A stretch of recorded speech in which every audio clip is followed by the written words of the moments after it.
Good evening, YouTube friends and family. This is Laura coming to you with a short video. I have a lot of information to provide tonight, and so I will try to keep this video under 10 minutes. I'm going to jump right in. This video is dedicated to my fellow veterans and service members, to those of you who have ever felt the frustration of filing a VA claim. When I state filing a VA claim, I mean a claim for compensation and pension, disability, or a claim that's at the appellate level. When filing a claim, it's all about the details. Details, details, details. It's about your ability to correctly and accurately and in great detail describe your symptoms, how long you've had it, what's going on with you. Hopefully, the information that I give you tonight will allow you to be able to explain the information in order to get your claim resolved in a timely manner. We know that there's a reconstruction at the highest level for VA claims in which a claim must be filed by a certain period in order to be considered timely. Well, we know about the backlog. We also know, or this may apply to you, of service members who've been waiting more than 2 years for determination, more than 4 years, or a service member who's been waiting longer than 4 years for a claim that's at the appellate level. Another thing this video will provide for you is give you an advantage in which you can possibly receive a higher and favorable rating. We know that there's a scale for each disability that's already in the books for filing a VA claim. And sometimes it can be disappointing when we think that, well, I have, for example, rheumatoid arthritis, and maybe it should be awarded a compensation between 40 and 60%. Maybe your award is 10%. And so what happened there?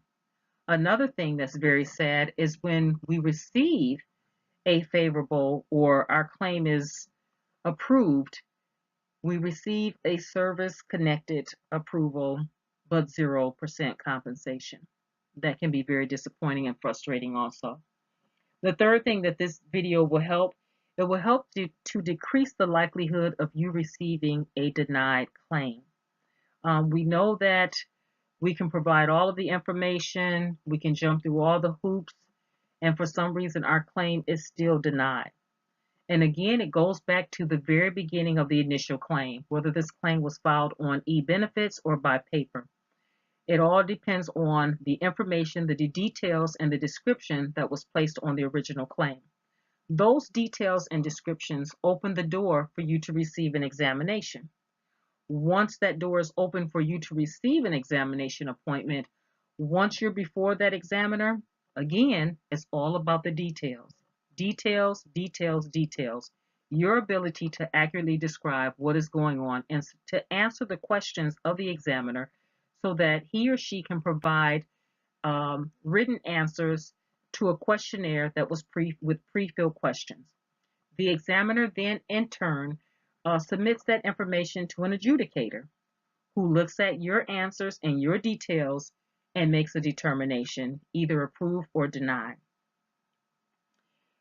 What happens during that process is that sometimes we can give all of the information requested and still receive a letter from the VA claims asking for additional information. What do we do with that? You provided the doctors, you provided hospital dates, the information is documented in your C file, yet and still they're sending you a letter that they need additional information. So what do? What are they looking for? Sometimes they will send you letters in response to your claim using vocabulary that you don't understand, that you have no clue what they're talking about. And so unless a DAV personnel, a lawyer, or you have a background in law, you may have no clue what they're talking about. For instance, have you ever received a letter stating that your claim has been remanded back to the AOJ? What is the AOJ? The AOJ is the agency of original jurisdiction, which means the agency in which you originally filed your claim based on your city and state is that regional office. Have you ever received something called an SOC? An SOC is a statement of case. Basically, what that means is that the adjudicator is in limbo because the information can go either way. It's either 50% that it is service connected or it's not. Sometimes you may receive something called an SSOC. What in the world is that? The SSOC is a supplement statement of case, and this is sent out to all veterans that receive a denied claim. And before it goes to the appellate, it goes to the board, and the board takes a look to make sure that the adjudicator rightly applied the law and the precedents and looked at all of the information to make an accurate decision. Now, did you pick up on what I said as far as accurately applying the precedents and the law? Well, this is the news website that I would like to invite you to take a look at, because normally when they're asking for additional information, they're looking for something to measure against the law and the precedents. On this site, which is va-claim.com, and I'm going to give you the URL, which is the address, so that you can type this in. You can go to your computer, your tablet, or your phone, and you can type in https://va-claim.com. And on this site has tons of resources and information for veterans, but most of all, you can type in your disability, you can type it in, and what will come up is updated precedents and laws in which previous service members have filed for the same thing, have went through the same thing that you may possibly be going through, such as denials, remands, the board, to the appellate level, and it will show you the information that was received that caused the claim to be denied, not as so much as far as details with the soldier, but information that was lacking on the claim. It will point out the soldier needs to provide this, this, and this. And it will show you the information that was provided by the service person, their doctor, the examiner, the information that the adjudicator used to make that decision. And it will show you the information that the appellate court used to overturn that adjudicator's decision.